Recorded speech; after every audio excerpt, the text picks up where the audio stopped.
solve the absolute value equation. A little algebra here for us today. We know I love algebra, don't you?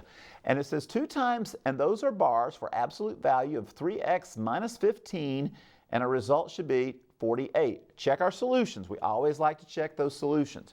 So again, solve the absolute value equation that is 2 times the absolute value of 3x minus 15, all equaling to 48. Hope y'all got that written down. If you haven't already worked it out, looking at it on Facebook.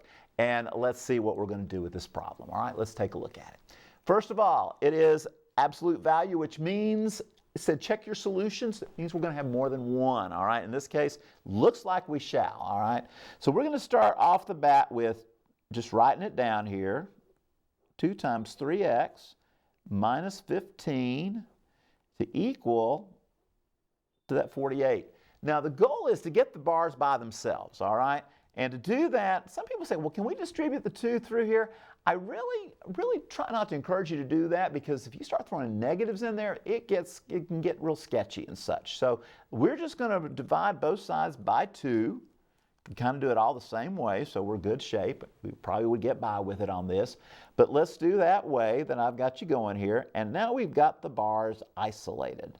We got the absolute value of 3x minus 15 equaling to 24. Equaling to 24.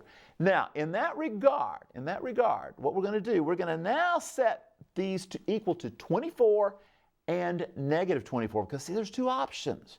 This could be a positive 24 inside, or it could be a negative 24. Depends on which solution we choose. Hint, hint, 2 of them, right?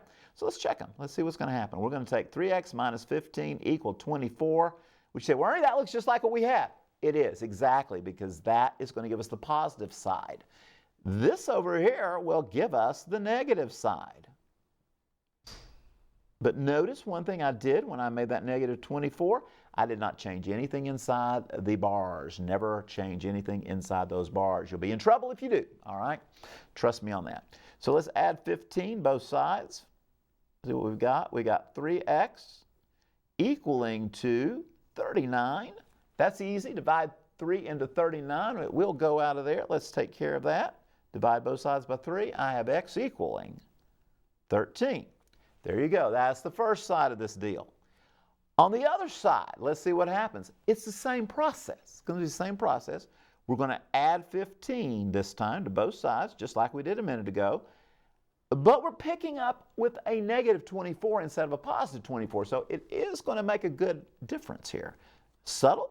Well, it will be. But when it's the final answer, it's a big difference, all right? So we got a negative 9 staring at us right there. Divide both sides like we did over here by 3. And now I have x equaling to negative 3. 2 answers, and we're going to check them. We're going to check them, all right? Now, we're going to go back to the original. So here we go.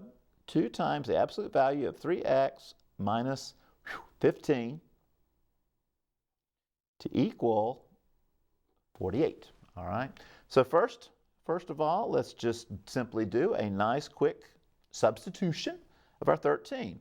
So we're going to take 2 times the absolute value of 3 times 13 minus your 15 to equal 48. Well, I'm figuring, and you all are too out there, I hope, you got 39 minus 15. Well, you know, good news, that gives me 24. And the absolute value of 24, oh my goodness, that's what we wanted. 2 times the absolute value of 24 equal 48. Folks, that checks, all right? That part checks. Now let's take a look at with the negative 3. That's always a sketchy one, right? It's always kind of what happened with the negative. Let's see if it really works. So here we go again. We'll put in 3 times negative 3 minus your 15 equaling to that 48 there. I'm thinking that's negative 9 and a negative 15, putting it together. It's 2 times the absolute value of a negative 24 to equal 48. Folks, that's positive, and positive 24 times 2, 48, equaling 48, checks out. And this one checked out also to give us 48 on both sides. For more math help, visit TNLearn.org.